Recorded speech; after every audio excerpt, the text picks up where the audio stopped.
بسم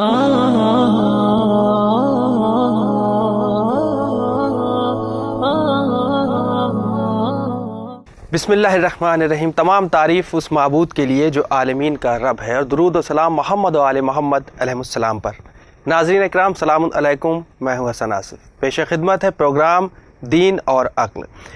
اس پروگرام میں ہم دین یعنی دین کو عقل سے اور عقل کو دین سے بتانے کی جو پرزور کوشش میں لگے ہیں، وہ صرف یہی ہے کہ آپ اپنی زندگی میں جو بھی کام کرتے ہیں اس کو عقل کے ساتھ کریں، یعنی سوچنے اور سمجھنے کی جو طاقت ہوتی ہے، جو شعور ہوتا ہے، جب تک وہ ہمارے اندر نہیں ہوگا تب تک ہم غلط اور صحیح کو نہیں پرکھ سکتے۔ تو ہم اپنے اس پروگرام کو آگے بڑھاتے ہیں اور شروعات کرتے ہیں اس پروگرام کی، لیکن سب سے پہلے استقبال کریں گے مولانا محمد علی گوہر صاحب قبلہ کا اور شوکت عابدی صاحب کا۔ السلام علیکم۔ وعلیکم السلام۔ آغا، ایک عابد کی رات بھر کی عبادت کے لیے کہا ہے، یعنی 1 گھنٹے کی عقلی گفتگو ایک عابد کی رات بھر کی عبادت سے افضل ہے، یعنی وہ عابد جو عقل نہیں رکھتا ہے، اس کی وضاحت کر دیجئے، خاص کر یہ جو اس حدیث کے سلسلے سے ہے۔ اعوذ باللہ من الشیطان الرجیم، بسم اللہ الرحمن الرحیم، بہ نستعین وهو خیر معین، وصلی اللہ علی محمد وآلہ الطاہرین ولعنۃ اللہ علی اعدائہم اجمعین۔ حدیث بہرحال آپ نے پیش کی ہے کہ ایک عابد کی رات بھر کی عبادت ایک مقام پر، اور عقلی گفتگو جہاں پر فکر و تفکر کی بات ہو ایک مقام پر۔ آپ نے رات بھر کی بات کی، میں اس سے بڑی حدیث آپ کو سناؤں۔ حدیث ہے کہ تفکر الساعہ افضل من عبادت 70 سنہ۔ 1 گھنٹے کی، 1 ساعت کی فکر 70 سال کی عبادت سے بہتر ہے۔ فقط رات تک کی بات نہیں ہے۔ اب اسے سمجھنے کے لیے ضروری ہے پہلے عبادت کا مفہوم سمجھا جائے، عبادت کا معنی سمجھا جائے۔ عبادت کسی فعل مخصوص کا نام نہیں ہے۔ میں اپنے ناظرین کے لیے آسان لفظوں میں کہوں، عبادت ہر وہ عمل ہے جس کے ذریعے سے قرب الہی حاصل ہو سکے، بندہ اپنے رب سے قریب ہو، اسے عبادت کہتے ہیں۔ اب بات یہ ہو رہی ہے کہ ایک انسان نے عبادت کی 70 سال تک، یا عبادت کی رات بھر، مقصد عبادت کیا ہے؟ کہ اللہ سے قریب ہو جائے، مگر عبادت کرنے والا صاحب عقل نہیں ہے۔ میں آسان مثالوں میں کہوں اپنے سننے والوں کے لیے تک سمجھنا آسان ہو سکے۔ ایک انسان کسی منزل سے، کسی مکان سے قریب ہونا چاہتا ہے، بغیر اس منزل کے تقرب کے قصد کے وہ گھر سے نکل پڑا، اور وہ رات بھر نہیں پوری زندگی ٹہلتا رہے، ٹہلنے کے بعد کہاں پہنچے گا نہیں پتہ، کیونکہ بغیر عقل سے فیصلہ کیے بغیر اپنی منزل کا اس نے قدم بڑھا دیا، عمل انجام دینا شروع کر دیا۔ وہ میپنگ سسٹم چل گیا ہے گوگل کا، ناظرین کو سمجھانے کے لیے۔ جی وہ آپ ڈیسٹینیشن ڈال دیجئے گوگل پہ، میپنگ کر دیجئے، گاڑی میں بیٹھے رہیے، صحیح، اس میں ٹون آتی رہے گی، آپ اپنی منزل تک پہنچتے رہے۔ دیکھیں اس میں یہ پہلو دوسرا ہو گیا۔ جی، اس میں آپ نے اپنی منزل طے کر لی پہلے، اور وہاں طے نہیں کی تھی، اور منزل طے کرنے کے ساتھ ساتھ منزل تک پہنچانے والے گائیڈ کو بھی چن لیا آپ نے، اس لیے آپ منزل تک پہنچ جائیں گے آسانی سے۔ میں جو بات کر رہا ہوں، وہاں بندہ نکل پڑا، اس نے منزل بھی طے نہیں کی ہے اور کوئی گائیڈ بھی اس کے پاس نہیں ہے، اس نے سوچا ہمیں جانا کہاں ہے، وہ رات بھر دوڑتا رہا، چلتا پھرتا رہا، کہاں جائے گا، اور رات بھر چلتا رہے، کوئی مسئلہ نہیں، منزل تک نہیں پہنچے گا کہاں جہاں اسے جانا ہے، جس سے قریب ہونا تھا۔ وہیں پر ایک عقل مند آدمی ہے، اس نے اپنی عقل استعمال کی، بقول آپ کی مثال کی، اس نے ایڈریس ڈالا اس کے اندر اور اس میپ پہ یوں پہنچ گیا۔ تو عقل مند آدمی اسی منزل پہ چند لمحوں میں پہنچ گیا۔ تو بہتر کون ہوا؟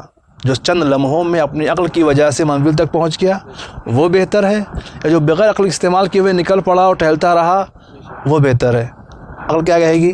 بہتر وہی جس نے اپنی عقل کو استعمال کیا۔ حدیث کچھ ایسا ہی کہنا چاہ رہی ہے کہ ایک انسان جو اپنی عقل استعمال کر رہا ہے معرفت رب کے لیے، عقلی گفتگو کر رہا ہے۔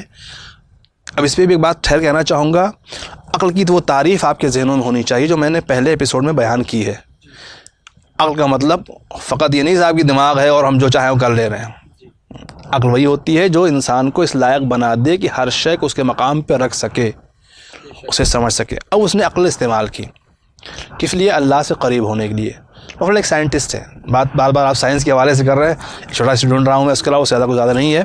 ایک سائنٹسٹ ہے، وہ ریسرچ کر رہا ہے، تحقیق کر رہا ہے. تحقیق کرتے کرتے جن چیزوں پہ تحقیق وہ کر رہا ہے، اس پر پہنچنے سے پہلے اس کے ذہن میں یہ بات آیا کہ ہم جن چیزوں کو جمع کر کچھ بنانے کی کوشش کر رہے ہیں، اسے کس نے بنایا ہوگا؟ جو ہم ملا کر کے کچھ چیز بنا رہے ہیں، اس اصل چیز کو بنانے والا کون ہوگا؟ اس پر ڈسکس کر رہا ہے وہ. اس پر ڈسکس کرتے کرتے وہ کہاں تک پہنچے گا کہ جس نے اس کیمیکل کو یا اس کرسٹل کو یا اس ایٹم کو جس نے بنایا ہے وہاں تک پہنچے گا. یعنی اس کی عقلی گفتگو نے، عقلی بحث نے اسے اس چھوٹے سے معاملے کے ذریعے اپنے خدا تک پہنچا دیا. یہ بہتر ہے یا رات بھر جو ہے آپ بعنوان عبادت کچھ کرتے رہے اور خدا تک نہ پہنچ پائے؟ وہ بہتر. ظاہر سی بات ہے وہ ایک چند لمحے کی گفتگو جس سے خدا پہچانا جا سکے، جس سے اسے اپنے اصل خالق اور اپنے کریٹر کی پہچان ہو سکے، وہ بہتر ہوگی بنسبت اس عمل کے جو آپ کو فقط ظاہراً دکھے گا عمل ہے. اور میں نے کہا کہ ہر عمل عبادت نہیں ہوتا ہے جب تک اس کے اندر قرب الہی حاصل نہ ہو جائے، خود بخود اس سے افضل نہیں ہوگا. شوکت صاحب، اگر توحید کی جیسے بات کی جاتی ہے، توحید اور نبوت کو سمجھنے کی بات آتی ہے، اب توحید اور نبوت کے بعد اگر ہم عقل کی روشنی میں امامت کو سمجھیں تو کیسے سمجھا جا سکتا ہے؟ بہت اچھا سوال کیا، لیکن میں تھوڑی سی روشنی جو مولانا نے بات کی اس پر بھی ڈالنے کی چاہتا ہوں کہ ایک اہم مسئلہ ہے. عبادت ہے کیا؟ اللہ کو ماننا اور اللہ کی ماننا، ہر وقت اللہ کی اطاعت کرنا ہی عبادت ہے. اس عبادت کا ایک جز ہے جس کا نام ہے نماز. ٹھیک ہے، جب آپ نماز میں آتے ہیں تو اس نماز کے اندر سورہ الحمد پڑھتے ہیں، چاہے کوئی ہو. اور سورہ الحمد پڑھنے کا مقصد کیا ہے؟ یہاں پر بھی آپ عقل لگائیں تو اس کے اندر سیدھے کہ آپ اللہ سے کیا مانگتے ہیں؟ صراط مستقیم مانگتے ہیں، سیدھا راستہ مانگتے ہیں. یعنی اس کی تعریف کرتے ہیں، ہاں، روز جزا کا اس کو مالک ایکسیپٹ کرتے ہیں، لیکن اس سے آپ مانگتے کیا ہیں؟ صراط مستقیم مانگتے ہیں. چونکہ سب کچھ مل جائے، ہم کو ساری چیزیں آپ کو مل جائیں دنیاوی، اور صراط مستقیم نہیں ملے تو آپ کا سب کچھ برباد ہو جائے گا. صراط مستقیم انعام والوں کا راستہ ہے، کوئی سڑک نہیں ہے. کیا ہے؟ صراط الذین انعمت علیہم، ان لوگوں کی راہ جس پر تو نے اپنا انعام نازل کیا. اب انعام والے کون ہیں؟ سب سے پہلے ہمیں اگر صراط مستقیم چاہیے تو انعام والوں کو سمجھنا پڑے گا. انعام والے وہی ہیں کہ جن کی عقل کامل ہے، جن کا راستہ صراط مستقیم ہے. تو اب عقل کا اچھا، وہ نہ ان سے کبھی اللہ غضبناک ہوا اور نہ وہ کبھی گمراہ رہے.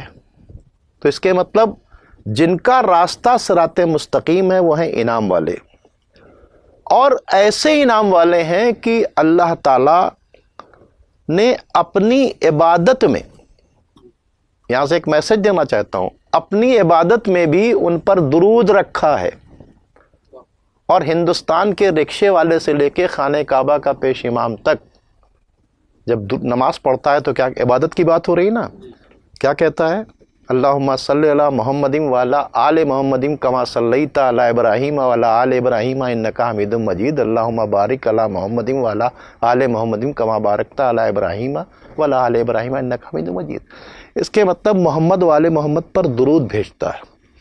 تو اب کس کا انعام کس پہ نازل ہو رہا ہے؟ ہم نے سنا کہ لباس آیا، دکھائی نہیں دے رہا، کھانا آیا، دکھ نہیں رہا، لیکن ایک انعام کا سلسلہ یہ ہے کہ اللہ اور اس کے ملائکہ درود بھیجتے ہیں، اور جو بھی عبادت کرنے کے لیے آئے گا انعام والوں پر درود بھیجتا رہے گا. اور درود کس پر ہے؟ محمد والے محمد پر ہے. محمد والے محمد کون ہے؟ جن کی عقل کامل ہے، ٹھیک ہے، جن کا راستہ صراط مستقیم ہے. پوری دنیا کے مسلمانوں میں ایک ڈسپیوٹ بھی ہے کہ محمد کے بعد کون. آپ کے چینل کے ذریعے میں کہنا چاہوں گا کہ نماز کا درود بتا رہا ہے کہ محمد کے بعد کون. محمد کے بعد آل. تو آل کا محمد و آل محمد کا راستہ جو ہے وہ صراط مستقیم ہے, یہی انعام والے ہیں. عقل کا تقاضا یہ ہے کہ اگر دین چاہیے, عقل چاہیے, تو عقل کا تقاضا یہ ہے کہ انعام والوں سے جڑ جائیے. انعام والے کون ہیں؟ یہ عقل کامل رکھتے ہیں. اب ان کو ہی ہمارا امام, اب آپ کے اس سوال سے میں نے ربط دے دیا اتنی تمہید کے بعد, وہی ہمارے امام ہیں. کیوں؟ ہر ایک شخص یہ چاہتا ہے کہ وہ جس کو اپنا لیڈر مانے. میں اپنی بات کو سمیٹ رہا ہوں, سوال کا جواب چونکہ ادھورا ہے. جس کو لیڈر مانے, امام کے مطلب قائد کے, لیڈر کے, رہبر کے, اس میں وہ کوئی کمی نہیں دیکھنا چاہتا. اب وہ خدا کو مانے یا نہیں مانے, لیکن جب وہ اپنا لیڈر بناتا ہے تو چاہتا ہے اس میں کوئی عیب نہ ہو, کوئی کمی نہ ہو, تاکہ ہمارے لیڈر کے اوپر کوئی اعتراض کرے. اس لیے ہم اس کو امام مانتے ہیں عقل کی روشنی میں جو اللہ اور رسول کی 100% اطاعت کرتا ہے, اور اس کی اطاعت کا ہمیں حکم بھی دیا ہے. تو ایک تو ہم قرآن کی روشنی میں ہم مانتے ہیں اس کو امام اپنا. دوسرے, عقل کہتی ہے کہ جب ان سے بہتر کوئی نہیں, یعنی رسول اللہ کے بعد علی سے بہتر کوئی نہیں, علی کے بعد حسن سے بہتر کوئی نہیں, امام حسن کے بعد امام حسین سے کوئی بہتر نہیں. اس طرح سے آپ آ جائیے آخری امام تک جس کو گولڈن چین سلسلۃ الذہب کہا گیا ہے. تو میں کیسے, عقل کہتی ہے کہ بہتر کو نہ مانوں, اور جبکہ ہر ایک شخص چاہتا ہے کہ اس کا قائد, اس کا لیڈر, اس کا امام بہتر ہو. تو عقل کا تقاضا یہ ہے کہ اس کو ہی امام مانا جائے جو سب میں بہتر ہو, اور یہی وجہ ہے کہ ہم جو سب میں بہتر ہوتا ہے اس کو اپنا امام مانتے ہیں. اگر وہی شوکت صاحب سے سوال کہ توحید والا ہی ہے کہ توحید اور نبوت کو سمجھنے کے بعد اگر ہم عقل کی روشنی میں امامت کو سمجھیں تو اس کا کیا طریقہ کار ہونا چاہیے؟ بالکل سیدھی سی بات ہے قبلہ. دیکھیں, جب آپ نے کہا توحید اور نبوت, نبوت کیوں مانا ہم نے؟ کہ اللہ کا پیغام ہم تک پہنچے. صحیح. جب نبی کو مانا اللہ کا پیغام ہم تک پہنچے, تو سوال یہ ہے کہ وہ افراد جو نبی کے دور تک رہے ان تک پیغام نبی پہنچا دیں گے. اس کے بعد جو امت سن 11 ہجری کے بعد جو انسانیت پوری کائنات میں ہے, اس تک اللہ کا پیغام کون پہنچائے گا؟ کوئی تو ہونا چاہیے. یہی کون کا جواب امام ہے کہ نبی کے بعد خدا کا پیغام انسانوں تک پہنچانے کے لیے کسی کو ہونا چاہیے. وہ کون ہوگا؟ اب میں آسان لفظوں میں آپ سے کہوں کہ امام ہی کیوں, ہم تو کسی اور کو بنا لیں, ان سے لے لیں گے. سوال یہ پیدا ہوتا ہے کہ نبی جو اگر ہم واقعی پہچانیں تو نبی کس لیے آئے تھے؟ قرآن کہتا ہے کہ وَالَّذِي بَعَثَ فِي الْأُمِّيِّينَ رَسُولًا مِّنْهُمْ يَتْلُو عَلَيْهِمْ آيَاتِهِ وَيُزَكِّيهِمْ وَيُعَلِّمُهُمُ الْكِتَابَ وَالْحِكْمَةَ. رسول کو اس لیے بھیجا کہ آیات کی تلاوت کریں, تزکیہ نفس کریں, اور کتاب و حکمت کی تعلیم دیں. کتاب و حکمت کی تعلیم یہ کام تھا رسول کا. ہم نے نبی کو مانا تلاوت آیات کے لیے, تزکیہ نفس کے لیے, کتاب و حکمت کی تعلیم کے لیے. اب بعد پیغمبر بھی ضرورت تو ہے پیغام الہی کو لینے کے لیے. ایسے ہی شخص کو ہم امام مانیں گے جو کتاب کی تعلیم بھی دے سکتا ہو, تزکیہ نفس بھی کر سکتا ہو, اور آیات کی تلاوت بھی کر سکتا ہو. اسی اعتبار سے ایسے نبی کرتے رہے. اس مرحلے پہنچ کر کے عقل انسانی کے لیے ضروری ہے کہ بعد نبی اس کے اندر اتنی صلاحیت ہو کہ نفسوں کا تزکیہ کر سکتا ہو, آیات الہی کی تلاوت کر سکتا ہو, اور قرآن اور حکمت کی تعلیم دے سکتا ہو. بے شک بے شک. اب آپ نے جو بات کہی اسی سے ایک بات نکل رہی کہ بھائی نبوت کے بعد جو ہادی اور امام اللہ سبحانہ و تعالیٰ نے اس زمین پر بھیجے لوگوں کے لیے اپنی ہدایت کے پیغامات کے ساتھ, وہ اس لیے کہ بھائی یہ امام ہیں, یہ نبی ہیں. اب اگر ہم دیکھیں کہ عام انسانوں میں اور آپ میں یعنی ہادی جو تھے اور اماموں میں کیا فرق ہے, یا ہم یوں کہیں کہ ہم صحیح امام کا کیسے چناؤ کریں, ہم کیسے سمجھیں کہ صحیح امام کون ہے؟ ہاں دیکھیں, مسئلہ ہے کہ پہلی بات تو یہ ہے کہ امام کا چناؤ ہمارے ہاتھ میں نہیں ہے. یہ بات واضح ہو جانی چاہیے. ہمیں امام کو ماننا ہے، امام بنانا نہیں ہے، یہ بات واضح ہو جانی چاہیے. اب یہ بات رہی کہ ہم میں اور امام میں فرق کیا ہوگا. قرآن کے اعتبار سے میں کہوں تو امام کبھی ظالم نہیں ہوگا. اللہ نے جب جناب ابراہیم کو امامت کا منصب دیا، جناب ابراہیم نے کہا پروردگار ومن ذریتی، آواز کیا آئی؟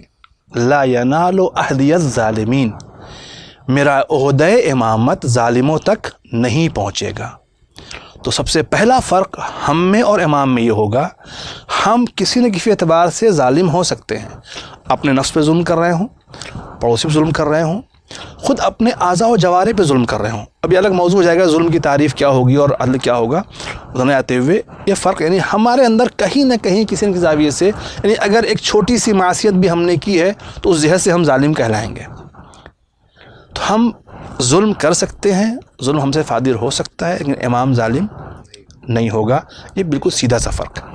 دوسرا سب سے بڑا مسئلہ یہ ہے کہ دیکھیں، اسی لیے جب بات امام کی ہوتی ہے تو امام وہ ہے کہ جسے خدا معین کرتا ہے. پروردگار عالم نے واضح لفظوں میں ائمہ کی جو تعریف کی ہے، کہتا ہے کہ وَجَعَلْنَاهُمْ أَئِمَّةً يَهْدُونَ بِأَمْرِنَا وَأَوْحَيْنَا إِلَيْهِمْ فِعْلَ الْخَيْرَاتِ وَإِقَامَ الصَّلَاةِ وَإِيتَاءَ الزَّكَاةِ وَكَانُوا لَنَا عَابِدِينَ. یہ ایک پیرامیٹر ہے امام کو پہچاننے کا. امام اپنی خواہشات سے کوئی بات نہیں کہے گا. یہ سورہ انبیاء کی 73 آیت ہے کہ ہم نے انہیں امام قرار دیا ہے کہ وہ ہدایت کرتے ہیں ہمارے امر کے ذریعے. وہ اپنی مرضی ہدایت نہیں کرتے، ہمارے امر کے ذریعے ہدایت کرتے ہیں. وَأَوْحَيْنَا إِلَيْهِمْ فِعْلَ الْخَيْرَاتِ، اور ہم نے ان کی طرف وحی کی ہے فعل خیر کی. اب وہ جو کچھ بھی کہتے ہیں وحی کے اعتبار سے کہہ رہے ہوتے ہیں. اور اقامہ صلاۃ کی ہم نے ان سے وحی کی ہے، اور عطائے زکوٰۃ کی ہم نے وحی کی ہے ان کے اوپر. یہ لوگ ہمارے لیے عبادت گزار ہوتے ہیں. اب یہ پہلا دوسرا فرق ہو گیا کہ امام وہ ہوتا ہے جو اپنی مرضی سے حکم نہیں دیتا بلکہ وحی الہی کے مطابق، اس کے امر کے مطابق ہماری ہدایت کرتا ہے. ہم ظاہر سی بات ہے اس کے ہم سے پہنچ ہی نہیں سکتے تو اس کے ہدایت کیا کریں گے. اسی لیے ایک بات کہنا چاہوں گا، لفظ امام کا ایک لفظ پہ بحث کرتے ہوئے قرآن کریم میں کچھ اور لوگوں کا تذکرہ کیا گیا ہے کہ انہیں بھی امام بنایا گیا ہے، مگر وہ کون ہیں؟ جو یدعون الی النار، جہنم طرف بلاتے ہیں. اب یہ فرق ہے صحیح اور غلط چننے کی جو آپ بات کر رہے تھے. ہم صحیح کا انتخاب کیسے کریں، صحیح کون ہے اور غیر صحیح کون ہے؟ تو سیدھی سی بات ہے، صحیح وہ ہے جو اپنی خواہش سے نافرمان صادر کرے، صحیح وہ ہے جو حکم الہی کا تابع ہو، صحیح وہی ہوتا ہے جو جس کے اوپر خدا وہی کر رہا ہو، جس کے اعمال سے ظاہر ہو کہ ہاں وہ اپنی مرضی نہیں چلا رہا ہے. غلط وہ ہے جو ہمیں جہنم کی طرف بلا رہا ہو، آگ کی طرف لے جا رہا ہو، یعنی اللہ سے دور کر رہا ہو. یہ دونوں چیزیں اگر سامنے رکھیں تو آپ صحیح غلط کا فیصلہ آسانی سے کر سکتے ہیں. شوکت صاحب، ماشاءاللہ سے اگر ہم یوں دیکھیں، آپ نے بھی کافی مطلب آپ تو رائٹر بھی ہیں، تو آپ اگر اس کو اپنے اینگل سے دیکھیں گے کہ اگر جیسے بات کی گئی کہ ہم ڈیسائیڈ کیسے کریں کہ صحیح امام کون ہے، تو آپ کی فکر کیا کہتی ہے اس کے سلسلے سے؟ دیکھیں، بہت اچھی بات چیت ہے کہ پھر یہی کہنا ہوگا کہ ایک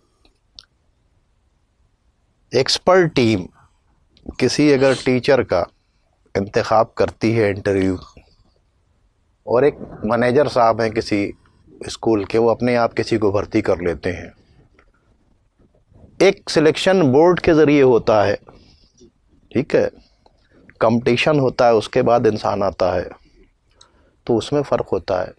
لیکن یہ سارے سلیکشن کس کے ہیں؟ یہ انسانوں کے ہیں، ٹھیک ہے. یہاں کمی ہو سکتی ہے.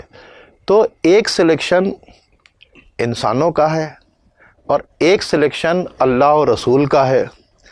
تو اب اللہ اور رسول نے جسے اولی الامر بنایا ہے، ٹھیک ہے، اور اس اولی الامر بنانے کی کنڈیشن اسی آیت میں رکھ دی کہ اولی الامر وہی ہوگا وہ جو دو اطاعتیں کرتا ہو. اگر وہ اللہ اور رسول کی اطاعت نہیں کر سکتا تو پھر وہ اولی الامر نہیں ہے. یعنی دنیا والوں نے، جیسے مولانا صاحب نے کہا کہ دنیا والوں نے اس کو بنا لیا ہے، اللہ کا بنایا ہوا اولی الامر جو ہوگا وہ دو اطاعتیں کرے گا. کس کی؟ اللہ کی بھی کرے گا اور رسول کی بھی کرے گا. دوسری بات، خود قرآن نے کہا ہے کہ رسول جو دے دیں وہ لے لو، جس چیز سے روک دیں وہ رک جاؤ. خبردار ان کی آواز پر بھی اپنی آواز بلند مت کرنا، ورنہ تمہارے سارے اعمال اکارت کر دیے جائیں گے. تو اب اگر رسول میدان غدیر میں اللہ کے حکم سے یہ کہیں من کنتو مولا فہذا علی مولا، تو اور کس کے حکم سے کہیں؟ اللہ کے حکم سے کہیں. اور اللہ یہ کہے کہ اسے نہیں پہنچایا تو کار رسالت ہی انجام نہیں دیا. تو اس کے مطلب جب اللہ کی طرف سے کوئی سلیکشن ہو جاتا ہے، اس کے مقابلے میں اگر کوئی اپنا ہادی، اپنا رہبر اپنے ہاتھوں سے بنائے تو یہ کہنا کہ صاحب ایک ہمارا بنایا ہوا ہے اور ایک اللہ اس کے رسول کا بنایا ہوا ہے. اگر ہم اللہ اور رسول کے بنائے ہوئے کو، یعنی رسول جو دے رہے ہیں، اس کو اگر نہیں لیا جاتا ہے تو اس کے سارے اعمال اکارت کر دیے جاتے ہیں. اس لیے ہمارے بنائے میں اور اللہ کے بنائے میں زمین و آسمان کا فرق ہے. آغا جس طریقے سے دیکھا جائے ہر دور میں، کسی بھی دور کی بات ہو، یعنی ہر دور کے لیے اللہ کی طرف سے بھیجے ہوئے ہادی آئے، یعنی حکمت کے ساتھ پروردگار عالم کی ہدایت لے کر آئے. تو اس کی ضرورت اب ہم کیوں محسوس کریں، جبکہ اگر یوں دیکھا جائے کہ قرآن مجید تو ہمارے پاس موجود ہے؟ بہت خوب، بہت پیارا سوال ہے آپ کا قبلہ، اور اس کا جواب ہی بس اگر عقلی اعتبار سے میں کہوں تو آپ نے کہا قرآن ہمارے پاس موجود ہے، تو اب بھلا امام کی ضرورت کیا رہ گئی ہے؟ سیدھی سی بات ہے، قرآن کا وجود ہی امام کی ضرورت کی دلیل ہے. جو میں کہنا چاہ رہا ہوں آپ سمجھیں اس چیز کو. قرآن کا موجود ہونا ہی ضرورت امام کی دلیل ہے. قرآن کیا ہے؟ قرآن ایک ایسی کتاب ہے جس میں کائنات کا ہر خشک و تر موجود ہے نا؟ قرآن ایسی کتاب ہے جس میں کائنات کا ہر خشک و تر موجود ہے. میں آپ سے پوچھنا چاہتا ہوں، اگر میں فزکس کی کتاب لے کر کے کسی ہسٹری کے ماسٹر کے پاس پہنچ جاؤں، پڑھائے گا وہ ہمیں؟ کیوں؟ ٹیچر ہے بھائی، وہ سبجیکٹ چینج ہے. کتنا ہی بڑا پروفیسر کیوں نہ ہو، میرا ٹاپک نہیں ہے، ہٹا دے گا میں فوراً وہ. اب بات آپ نے قرآن ہے. قرآن ایک ایسی بک ہے جو کسی ایک سبجیکٹ پہ نہیں ہے. کائنات کا ہر سبجیکٹ، ہر علم اس کے اندر موجود ہے. جب قرآن کا ہر علم اس کے اندر موجود ہے تو کوئی ایک ایسا ٹیچر چاہیے جس کا احاطہ ہر علم کے اوپر ہو، جو سارے علم جانتا ہو. خدا کہتا ہے کل شیء احصیناہ فی امام مبین. ہم نے ہر شے کا ایسا امام مبین میں کیا ہے. ہمیں کتاب کون سی پڑھنی ہے؟ جس میں کائنات کا ہر خشک و تر ہے. اس کتاب کو پڑھانے کے لیے کوئی ایسا چاہیے جس کے پاس کائنات کا ہر علم ہو. اور کائنات کا ہر علم رکھنے والا کوئی عام آدمی دنیا میں آپ کو نہیں ملے گا سوائے اس کے اسے خدا نے علم دے کر کے بھیجا ہو. ہم اسی کو امام کہتے ہیں. جب تک کتاب ہے تب تک کوئی پڑھانے والا چاہیے. میں نے اس لیے کہا تھا قرآن کا وجود امام کی ضرورت کی دلیل ہے. بے شک، بہت خوب، بہت اچھی بات. آپ کا ایک پروگرام تھا شوکت صاحب، بہت اچھا پروگرام تھا، ذکر پنجتن. اس میں آپ نے بڑی محنت سے ماشاءاللہ کافی چیزوں کو لوگوں تک پہنچایا. اس میں بھی اس بات کی آپ نے تھوڑی سی بات وضاحت کی تھی کہ قرآن کے ہی حوالے سے امام کو ہم کیسے سمجھیں، یا امام کو سمجھنے کے لیے قرآن ہی کافی ہے. تو اس کے حوالے سے ہم چاہیں گے آپ بھی دو لائنیں، بس بہت مختصر سی گفتگو کیونکہ ٹائم کم ہے. دیکھیے، پیغام تو مولانا صاحب نے بھرپور دے دیا کہ کتاب مبین کے ساتھ امام مبین کا ہونا ضروری ہے. ٹھیک ہے، اب یہ کتاب مبین قرآن کو کہا گیا ہے، امام مبین اس کو کہا گیا ہے جس میں ہر خشک و تر موجود ہے. اب وہ کتنا بڑا بدقسمت ہے کہ ہر خشک و تر کتاب کا جانکار موجود ہو اور وہ کوفے کے اندر بیٹھ کر کہے کہ سلونی سلونی، مجھ سے پوچھو، مجھ سے پوچھو. بہت بڑھیا. میں زمین سے زیادہ آسمان کے راستوں کو جانتا ہوں، ٹھیک ہے. اور اس کے باوجود بھی امام مبین کو، جس کو خود اللہ نے کہا ہے کہ ہر شے کا علم ہم نے امام مبین میں رکھ دیا ہے، اور اس کو اگر امام نہ سمجھے اور اس کو امام نہ مانے. اور ڈاکٹر طاہر القادری نے اپنی کتاب السیف الجلی علی منکر ولایت علی میں لکھا ہے کہ بعد رسول یہ جو ولایت اور امامت کا سلسلہ حضرت علی سے جاری ہوا، اس کے پہلے امام مولائے کائنات علی ابن ابی طالب ہیں، اور آخری امام حجت ہیں، امام عصر ہیں، امام زمانہ ہیں. یہ وہ سلسلۃ الذہب ہے، یہ وہ گولڈن چین ہے کہ اگر اس نام کو عقیدت کے ساتھ مجنون کے اوپر پڑھ کر دم کر دیا جائے تو وہ اس کا مجنون پن ختم ہو جائے گا. اور بہت بڑا جملہ کہا کہ یہ وہ امامت کا سلسلہ ہے، ولایت اور امامت کا وہ سلسلہ ہے جو یہاں بھی کام دے گا وہاں بھی کام دے گا. تو جو سلسلہ ہمیں یہاں بھی کام دے اور وہاں بھی کام دے، امام ہمیں یہاں کے لیے نہیں چاہیے، چونکہ محشر کے دن ہم کو امام کے پیچھے تو وہی امام چاہیے جو ہمارے لیے یہاں بھی کام دے وہاں بھی کام دے. عقل کا تقاضا ہے کہ ہم ایسے کو ہی اپنا امام سمجھیں. بہت بہت شکریہ شوکت صاحب. آغا یہ ہمارا آخری ایپیسوڈ ہے، 5واں ایپیسوڈ ہے. ہم یہ سارے ایپیسوڈ آج ہمارے مکمل ہیں. حالانکہ باتیں بہت ہیں، سوال بہت سارے ہیں، ہمارے ناظرین کی ضرورت ہوگی، انشاءاللہ فیڈ بیک دیں گے تو ہم پروگرام کو اور آگے بڑھا سکتے ہیں، بڑھائیں گے بھی، اور دوسرے ٹاپکس کے ساتھ بھی حاضر ہوں گے. فی الحال ہم چاہیں گے دین اور عقل کے اعتبار سے آپ ایک چھوٹا سا میسج ہمارے ناظرین کو دیں. بسم اللہ الرحمن الرحیم نستعین. میں فی طور پر ایک آیت میں پڑھنا چاہوں گا. خدا کہتا ہے فبشر عباد الذین یستمعون القول فیتبعون احسنہ اولئک الذین ہداہم اللہ واولئک ہم اولو الالباب. میں رسول بشارت دے دیجئے ان بندوں کو جو سنتے تو سب ہیں، ساری باتیں قول سب سنتے ہیں وہ، فیتبعون احسنہ، مگر اتباع کرتے ہیں اس میں اچھے قول کی. سنیے سب کی، ساری بات سنیے، جو اس میں اچھا ہے اس کو فالو کیجئے، جو اچھا نہیں ہے اسے چھوڑ دیجئے. یہ کیا ہے؟ کہتے ہیں اولئک الذی ہداہم اللہ، یہی وہ لوگ ہیں جن کی اللہ نے ہدایت کی ہے. کون لوگ؟ جو سنتے تو سب کی ہیں، آپ نے کہا آپ سب کی سن لیا انہوں نے، مگر فالو صرف کرتے ہیں اچھی باتوں کی. یہی صاحبان ہدایت ہیں. واولئک ہم اولو الالباب، اور یہی صاحبان عقل ہیں. اتنا ہی سا پیغام ہے سامعین کے لیے، ناظرین کے لیے.